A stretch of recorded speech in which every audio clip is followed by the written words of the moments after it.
Good morning, everyone.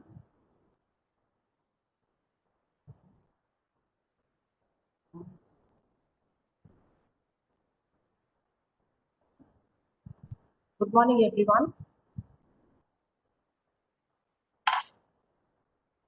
Okay. Hope you have enjoyed the first session, and we are into the second one right now. I'll be taking you through language proficiency modules, okay, English, because we'll be having that as a subject. Because the VTU has constituted English for the engineering as well as the architecture. Now, before we go further into today's session, I wanted to recognize who this person is. Of course, the name is written there, but do you know anything about this person, this personality? See, if you have any answers, if you feel like answering, I want you to raise your hands, okay? Because I believe in having a very interactive session. Raise your hands if you have anything to answer. So this is Sir M. Yes, someone has raised a hand. Okay. Would you like to answer? 1 second, I'm going to unmute you. Two people raised their hands.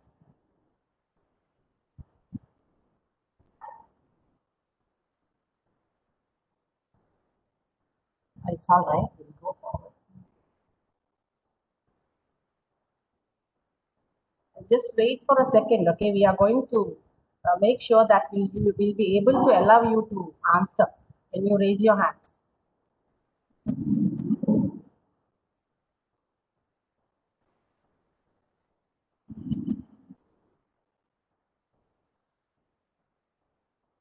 Okay.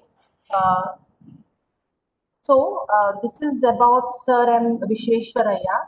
He was the one of the most celebrated engineers of India. He was the greatest civil engineer that the world has ever seen. Forget about India, the world has ever seen. And can anyone tell me why do I have his picture over here? The session is supposed to be on English proficiency, language proficiency, isn't it? But then why am I having Sir MV's picture, the slide over here? Anyone? Anyone? Can anyone answer this?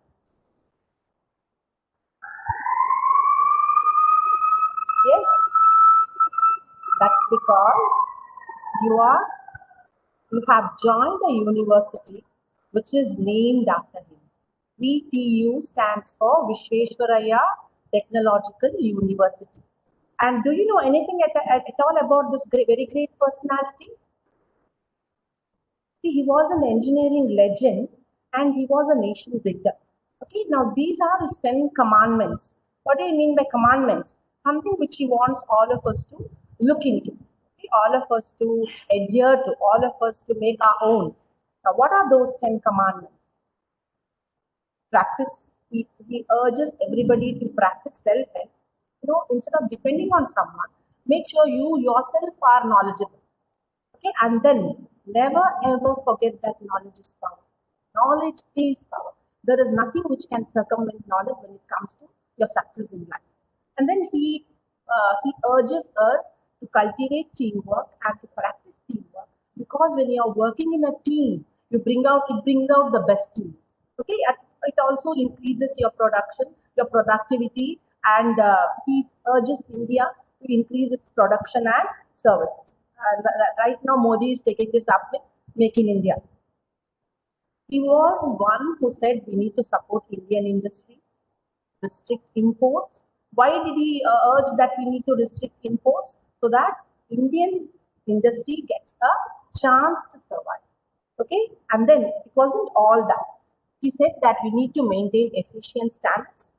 Standards are very, very important. Quality is important at the end of the day, don't you think so? And we need to think and act institutionally. What does it mean? When you're working for an institution or whatever it is, you need to think for the benefit of the institution and think in terms of nation. Patriotism is very, very important. And he was conferred with Bharata Ratna in 1956. He was the Diwan of Mysore Kingdom, and then he was conferred the knighthood. See, I don't know how many of you know this. We don't say just Vishweshwaraya. We say Sir M Vishweshwaraya, isn't it? The Sir is a a prefix which always comes with his name. And it is not the sir that you and I think it is. This sir is about the knighthood that he received. The Queen of England, she awarded him, she conferred on him this knighthood of sir, and that is why he's Sir MV.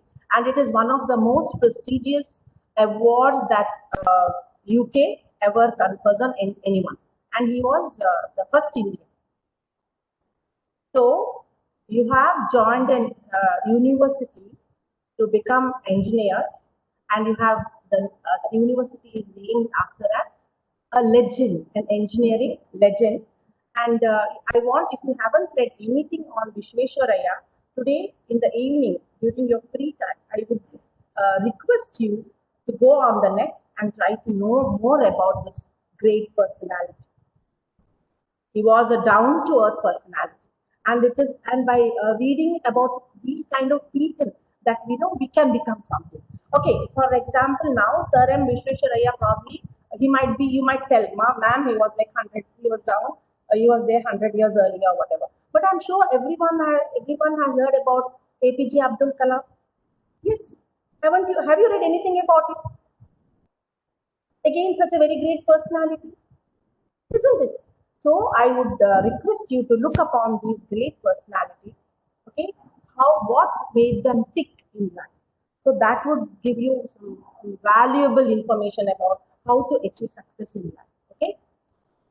So now we are moving into the language proficiency module, and I always believe in starting something with an adage or an idiomatic expression, because I believe these 5 or 6 words have a wealth of meaning. Stay positive, work hard, and then only then you can make it happen.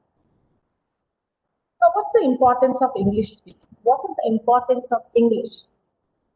It helps build connectivity. Okay, it helps build up your confidence. You can enhance your skill sets. Okay, the better your hold of the language, the better your skill sets, and the better your skill sets, the better your job opportunity. Always remember this. It is a kind of link. Okay, and you cannot have a weak link in a chain. If you have a weak link, the entire chain becomes weak. So you shouldn't. You should always see that English is one of your strong links, which helps you build connectivity, which increases your confidence levels, and with which you can enhance your skills, and thereby you can increase your job opportunities. So that's the importance of learning to speak well. That's the importance of English proficiency modules and classes. Again, English is looked upon as a window to the world. Okay, it's a window to the world, and it helps you. And look at the 4 things that surround this window. Modern thinking, it enhances modern thinking. Why is it so? Because you get to read books. I mean, most of the books are written in English, and whether we like it or not, today English is the global language. See, at the end of the day, you need to go along with the tide, isn't it? You can't swim against the tide. And then it is the language of reason and science and technology. Okay, it helps you understand science and technology better, probably become a better engineer. And like I told earlier, it's a window. It opens your opportunities, and it's the language of the world. It's a global language.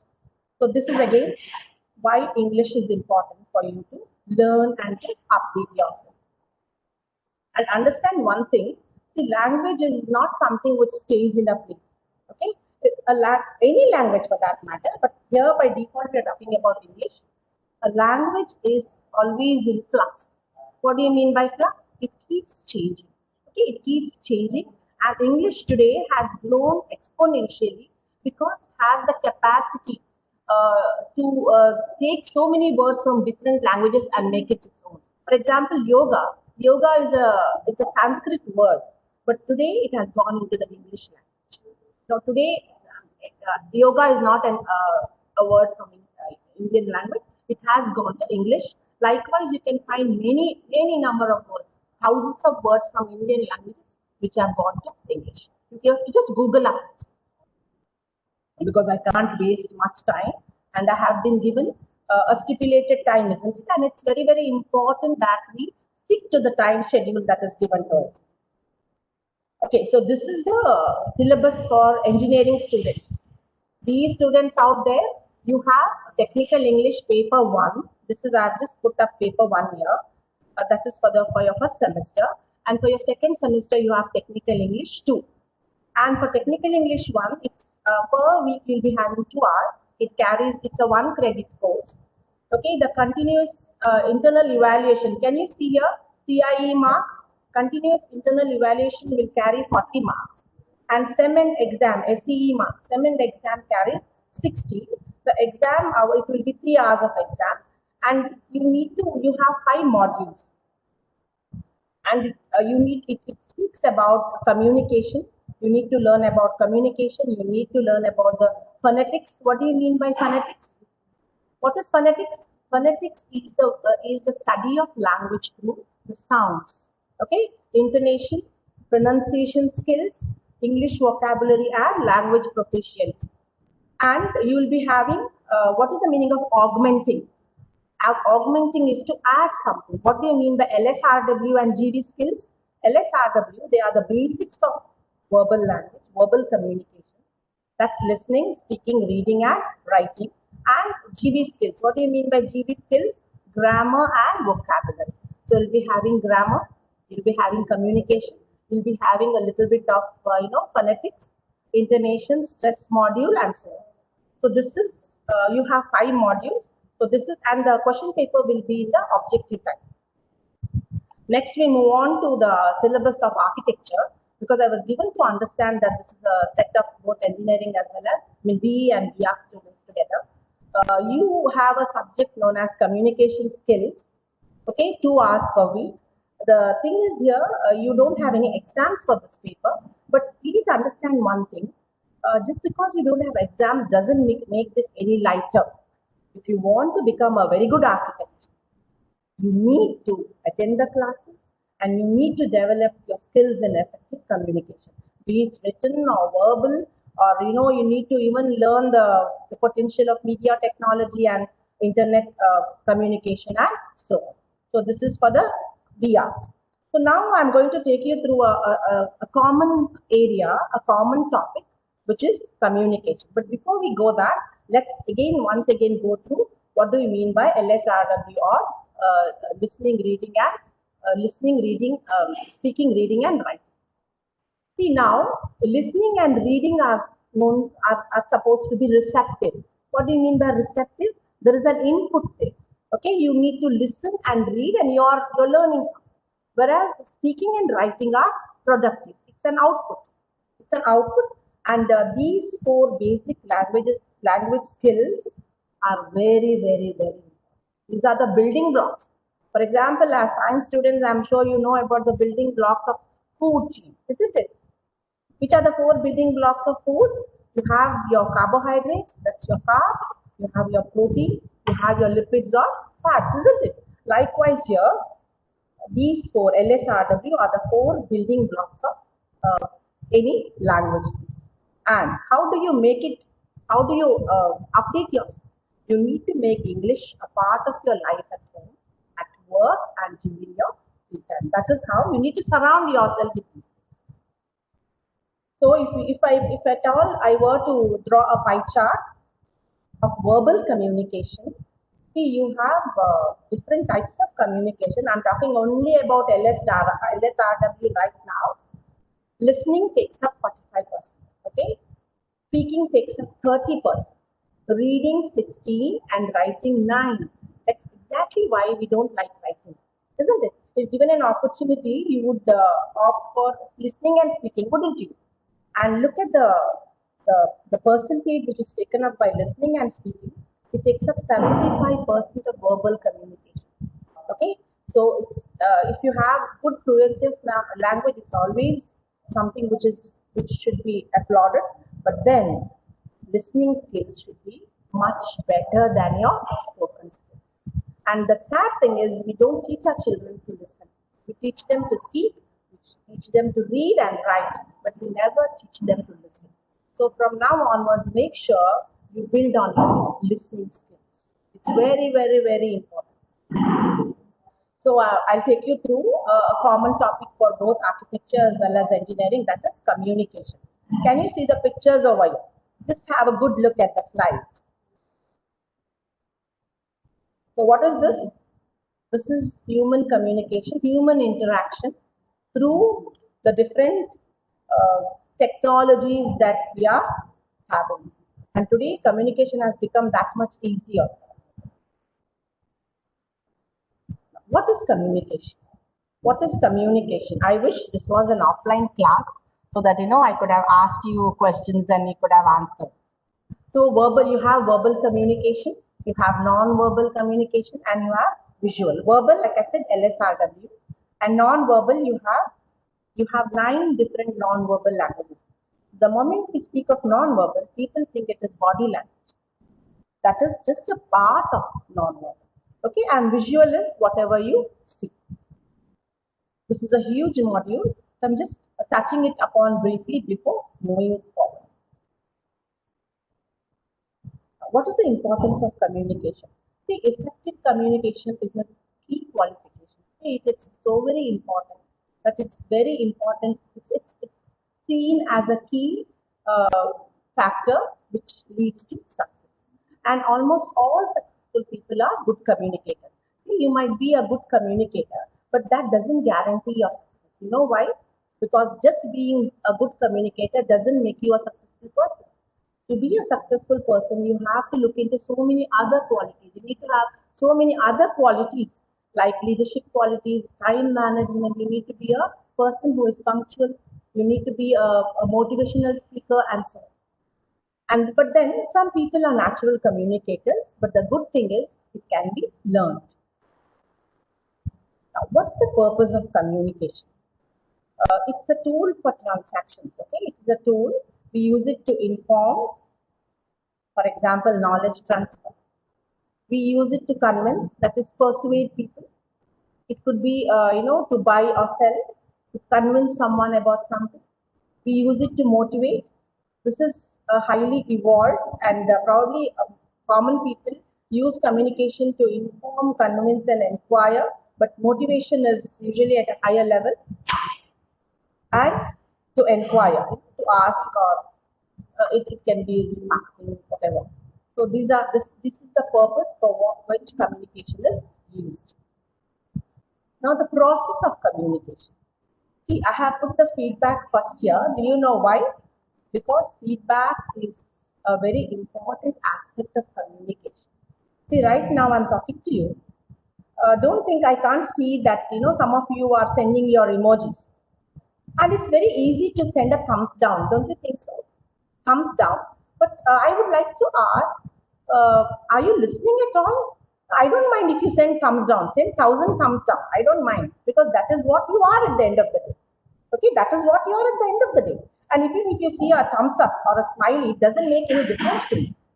If you want to make a difference to your life, if you want to make a difference to whatever you want to become, then you better listen properly. You understand what I mean to say? And that is exactly why, see, our listening is so bad. That's exactly why the same class, the same teacher, the same subject. Some score 100, some 90, some 70, some are average, some are below average, some fail. You understand? Do you follow me? So the communication process starts in this manner. Okay, you have a sender, a receiver. It is sent through a medium.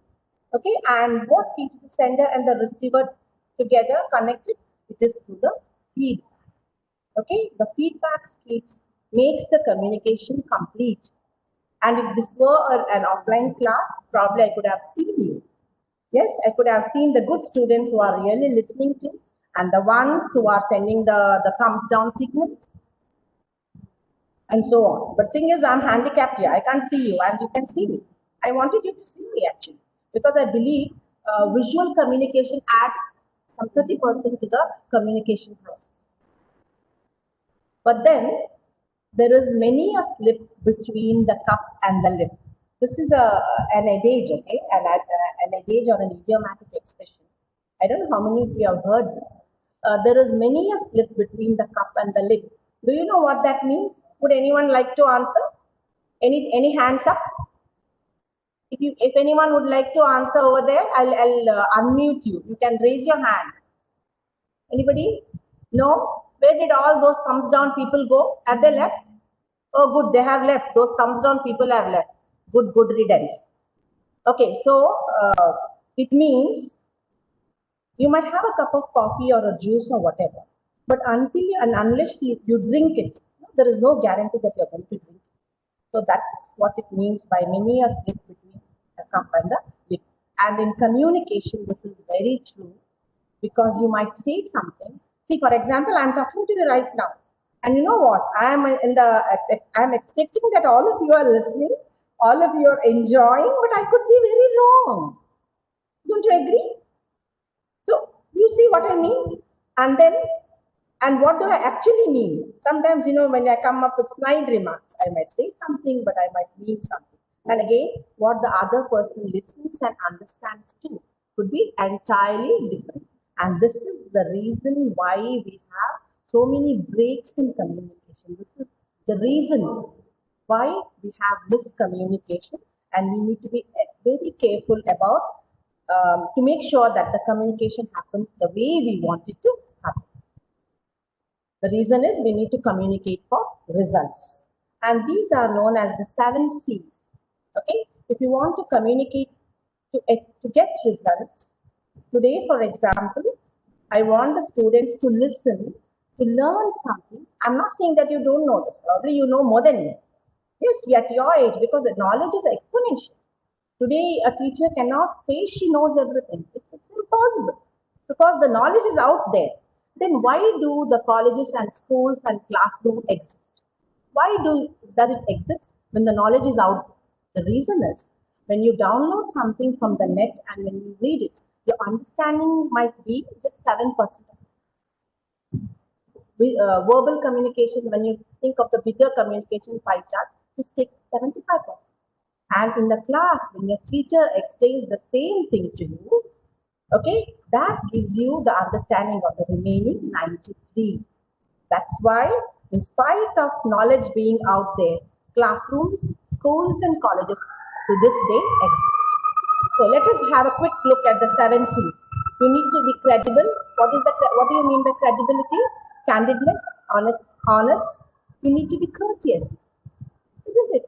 Now, suppose in class, if the teacher scolds you, you will feel bad. But you never stop to think why the teacher scolded you in the first place. Why do you think the teacher scolded you in the first place? Because you were causing some trouble. If you were courteous enough to listen, do you think the teacher would have scolded you? Of course not. So you need to be courtesy is very, very important when it comes to communication.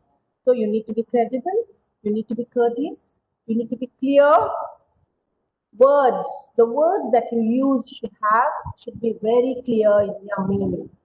You need to be correct. That is, whatever you say should be validated. Should go back and they should be able to see whether it's correct or not. Consistent. There should be a consistency, a free flowing rhythm to whatever you say.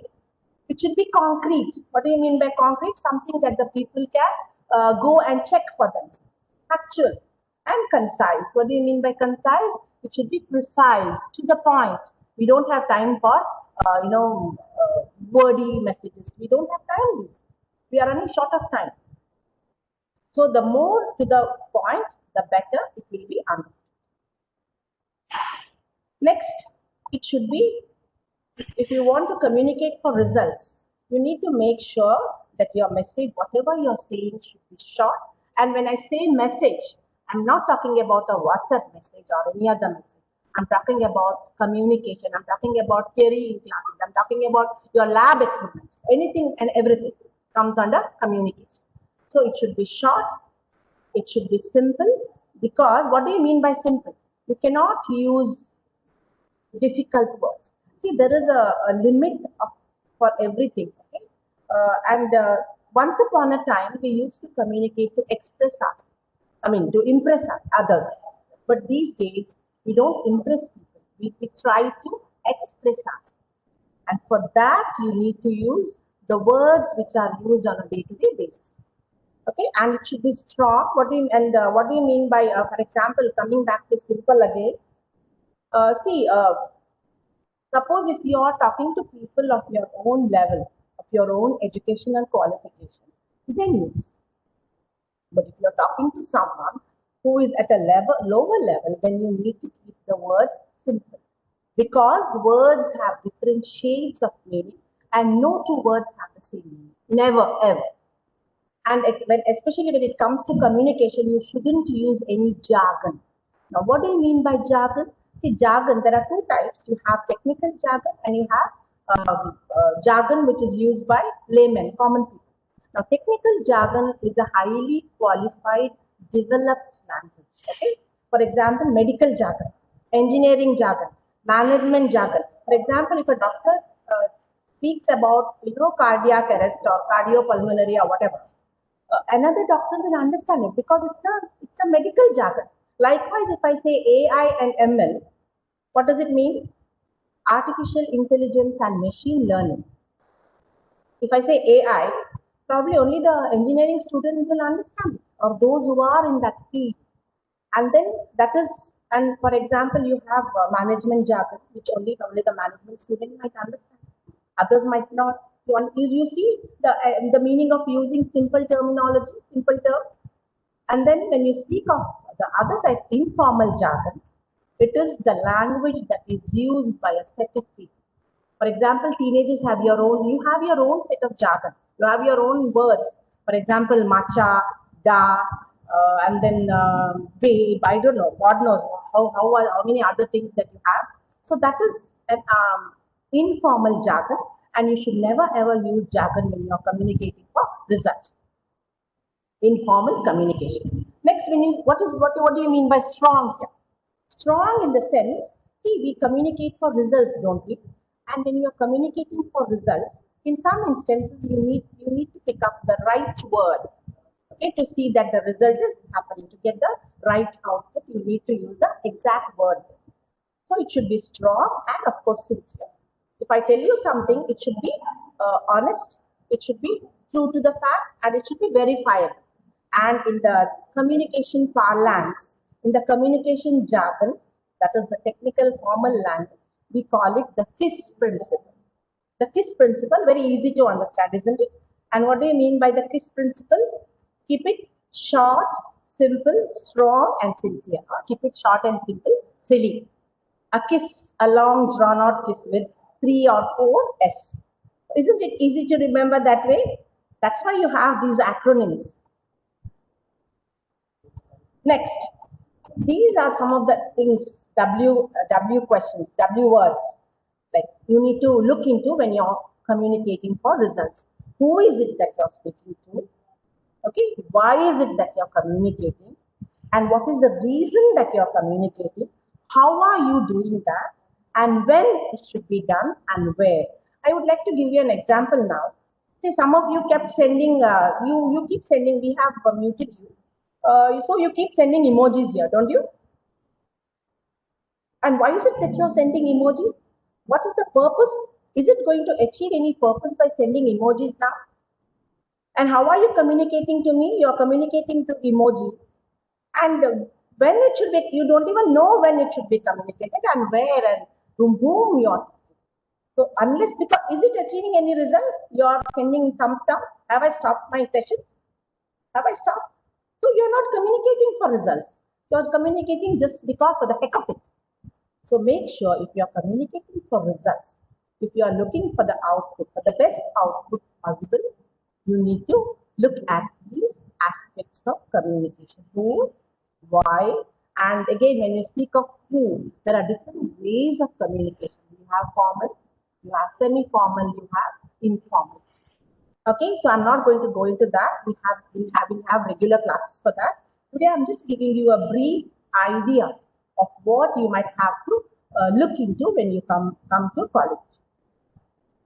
Now, these are the communication skills. See, I was talking about communication, okay, and I was talking about the basics. I was talking about like ABCD. I was talking about ABCD. And when you're talking about communication skills, you're talking about, say, high funda words. You understand? Do you understand?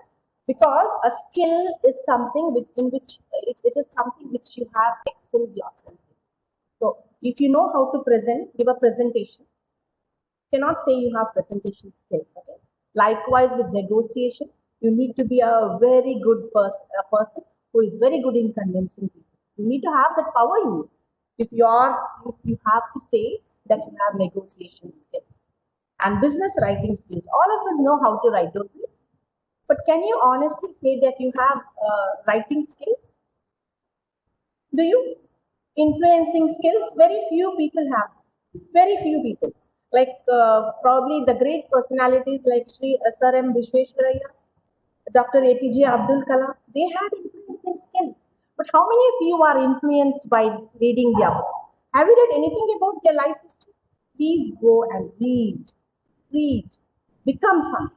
Teamwork, Sir MV stressed on teamwork. Okay, because when you know how to work in a team, that is when you are going to climb the first step towards a successful career. I'm sure all of you have heard about IQ. What is IQ? Anybody? You raise your hands, I'll unmute you. What is IQ? What is IQ? No one? Are you listening? Okay, IQ is, we all know, it's intelligence quotient. But then, what is, have you heard about EQ? That is the new buzzword today. EQ is the new buzzword. What is EQ? EQ speaks about the emotional quotient. And if your EQ is high, you'll know how to interact with people. You'll know how to communicate with people. You'll know how to influence people. You'll know how to present. You'll know how to negotiate. Okay. So, and if you want to become a good team player, now gone are the days when you work solo. Okay. These days, it's about and teams, and it's about teamwork. You'll know you can become a very good team player and thereby increase your chances of success. And only if your emotional EQ is good, only then you can you can excel as a team member. Then selling skills and win-win conversation. And of course, cross-cultural communication. What do you mean by, let me finish win-win. What do you mean by win-win conversation or win-win communication? It's a situation where both the sender and the receiver win in the sense they'll get, for example, a teacher is taking a class, okay, and the teacher puts 100% into the class, explaining something to the students. You know why? Not because the teacher has nothing else to do, because she wants her students to excel. She wants her students to do really well. She wants her students to be successful. Don't you agree with this? So when the teacher is giving 100% in class, it is the bounden duty of the students to listen with rapt attention, to listen with the 100% that they have in them, to understand the concepts. So in that instance, it becomes a win-win conversation. If not, it becomes a win-lose or a lose-win conversation or communication. So please try to listen. And according to the new social research, if you listen with 100% attention, there are different types of listening, but I'll just give you a brief understanding of what happens when you listen with 100% of attention. If you listen with 100% of attention, uh, you will understand half the concepts of whatever is being taught in class. So when you understand half the concepts, theoretical concepts that are being taught in class, your study time comes back by 50%.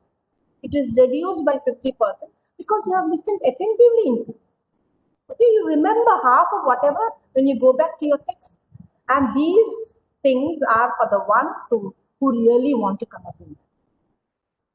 Okay, if you want to become someone, if you want to succeed in life, if you want to become, say, a very good engineer, a very good architect, you need to listen carefully.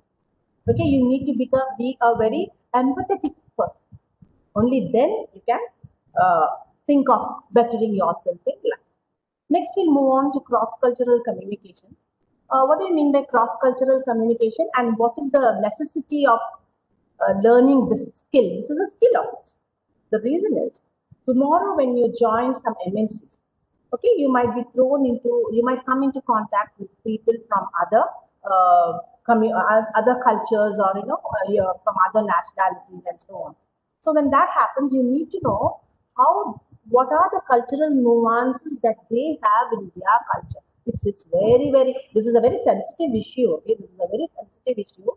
Cross cultural communication. For example, say you have a teammate who is a Japanese. It's his birthday. Now you imagine you're working in a team for one of the architectural firms or an engineering or an MNC. Imagine this scenario.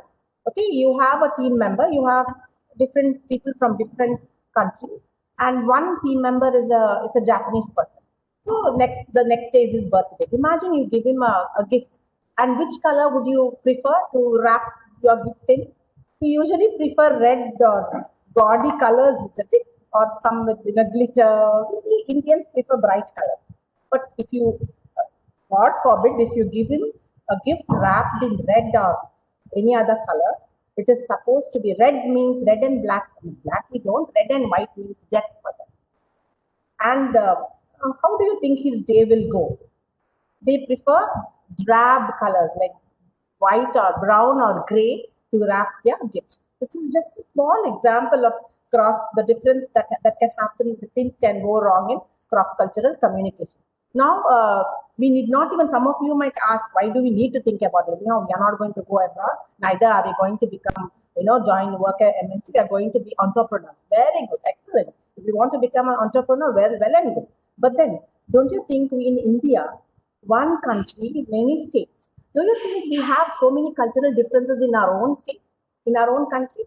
For example, Kerala is a neighboring state. We are in Karnataka, aren't we? Kerala is a neighboring state. In Karnataka, the bride is usually dressed in red or maroon or some nice color.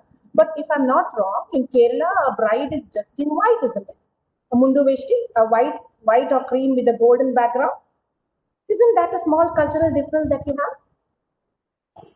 Do you see? It's not just the cultural differences can happen anywhere and anywhere, and you need to be extra sensitive if you want to become a good communicator. If you want to excel, if you need to have these skills in your repertoire, you need to look at all these. Only then and only then you can call yourself a good person, a communicator. So these are the top communication skills that we have. Active listening, like I told you right now. Non-verbal communication. You have 9 different non-verbal languages, which I'm not going to go into right now. And body language is just a part of non-verbal. Then clarity and conciseness. It should be clear. It should be given in a small dose. And friendliness. A smile. Haven't you heard about the smile? How many muscles does it take for you to smile and how many muscles does it take for you to frown? I think if you have to frown, some 42 or 43 tendons, ligaments, and muscles in your body have to contract to give that frown, that unfriendly look. And for a smile, it's 13, isn't it? And when you smile, you feel as if you own the world. The people around you are happy when they see a smiling face. Aren't we? We are very happy about we have a craze of using these emojis without implementing them in our lives. That is the sad part of today's generation. You use emojis without even giving it a second thought. So please look into it from now on. And then confidence. When you have good communication skills, without saying, of course, your confidence levels go up. What do you mean by empathy? Anyone? Anyone wants to raise your hand? Anybody? Empathy? Can anyone give the answer? I would love to have students answer these questions, I love them to answer. So that, that you'll have something to contribute to the class that's happening. Anyone? No one? Anyone? No? Okay, what is there to laugh so very loudly? You're laughing like crazy. Am I telling a joke? So what is empathy? So you don't know you're not communicating for results. You don't know whom, what, why, or when, or how. Sorry about that. So what is empathy? See, I'm sure you have heard about the word sympathy. Sympathy is you feel sorry for someone, for something. But empathy is you look at the things from the other's perspective. You look at the things from somebody else's angle, and that is empathy for you. You walk in someone else's shoes. It doesn't mean you are wearing his shoes, okay? It means you are trying to think from his angle. That is empathy for you. And this is EQ for you. Remember, if some of you were listening there, I just told you if you want to become a good team player and if you want to succeed in life, you need to be very empathetic. You need to have EQ. Then open mindedness, give and take respect. We should always give and take respect. It's the cornerstone of every and any relationship. Give and take respect. I'd like to tell you a small anecdote here. What do you mean by an anecdote? An anecdote is a real life example. It's a real incident that has happened in our lives. Okay, you call that as an anecdote. We had a very highly qualified person here. Okay, he had done his PhD from Queen's University some 50 years earlier when people hadn't even heard about the word PhD. And he was a very down to earth person. Okay, he's no more. He's not there anymore. But then he always used to respect the students. He used to call students as madam. He used to address them as yes, madam, no, madam. A professor addressing students as madam. Can you imagine that? And once I asked him, sir, why do you address them as madam? They are your children's age, probably your granddaughter's age. That girl is your age of your granddaughter. And why do you address her as madam? And you know what he said? He said, madam, we should always give and take respect. It doesn't matter about the age. It's not about the age. It has nothing to do with the age. We need to always give and take respect. I haven't forgotten what he said to this day. It's the corner. Please remember, those who are listening, please remember, respect, to give and take respect. Respect is the cornerstone of every relation. And not just formal. You need to respect your parents, your siblings, your neighbors, everybody, your friends. And feedback, like I told you, it's very, very important. Feedback is very important. It is the loop which connects the sender and the receiver. I'm picking the right medium, and that is why I'm having my video today. Visual communication is very important. The right medium uh, can uh, uh, can make sure that you get the best results. Again, this is a repetition. The 7 essential elements of communication skills. Listening. See, number one is listening. Number one. Number one, listening. Next comes non-verbal, your body language. If you were in class right now, if this was an offline session, I could see all of you. I could have seen your body language, and whether you know this or not, unknowing to us, unknowingly, our body reacts. I can lie. We can lie all that we want when it comes to verbal. But non-verbally, nobody knows how to lie. We cannot. And your body keeps sending signals. And that is known as leakage in the parlance of communication. It is known as leakage. 1 second. Okay. And so you need to be aware of how your body reacts. You need to be clear, you need to be concise, you need to be confident enough. See, how do you know? How can you tell whether a person is confident or not? How can you tell, or how will you know whether a person is confident or not? Come on, any answers? Raise your hand, please. I'm going to unmute you. Raise your hand, someone. Raise your hand. I would love to listen to young voices. You know that it will liven up the session actually. Anyone? See, confidence. Yes. Okay, confidence. It is a non-verbal thing. Looking at your posture. Okay, your posture. These things tells about the confidence level of a person. And then personable. What is the meaning of being personable? Does it mean wearing designer labels?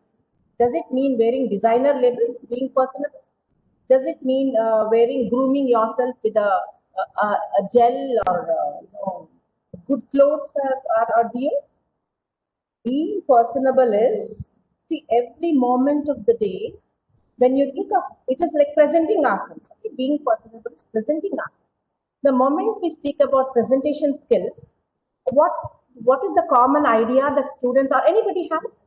The common idea that anybody has is it's about PPT, class presentation, isn't it? But that is a presentation, yes. But being a presentation can also mean being aware of your body language in and out. See, when you come to college, or when we imagine you're in a mall, the way you walk, okay, the way you talk, the way you are carrying yourself, the way you are behaving, all this speaks about your character and your attitude. That is what is being personable. You should be very, very aware of your body language and being patient. Communication doesn't happen in a vacuum. You need to give time to people for people to react. Next, good communication skills, like I've told you, they are the key to success. If you want to succeed, you have to make up your mind whether you need to uh, upgrade your communication skills or not.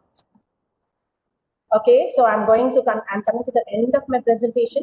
So since these are the times of COVID, I thought I'll give you a little bit of COVID. Of course, you know about this, but I just thought I'll talk to you about this. Take breaks from news now and then. Take care of your body. Make sure you have time to unwind. And how do you unwind? Plugging into FB. Plugging into FB. That is not how you unwind. Okay, go for a walk. Talk with your family and friends. Recently, I received a WhatsApp video. It was a viral video. I'm sure all of you have seen it.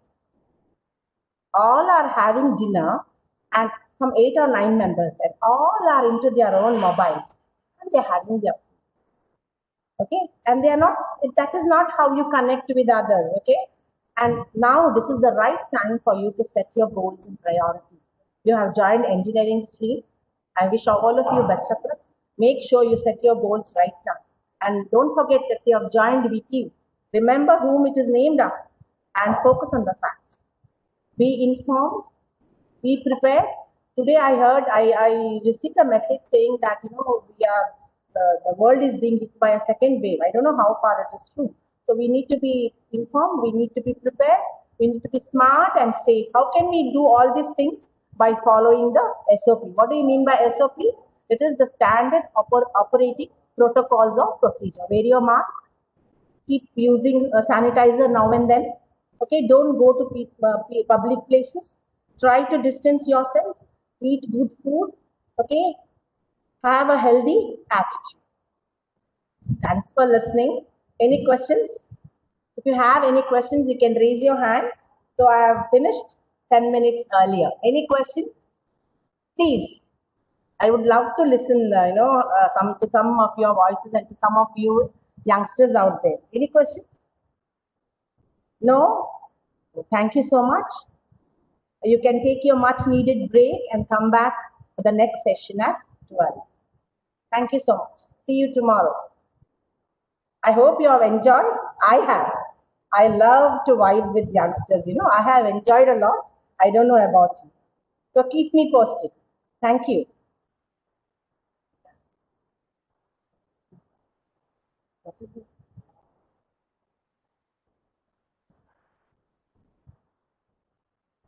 What is the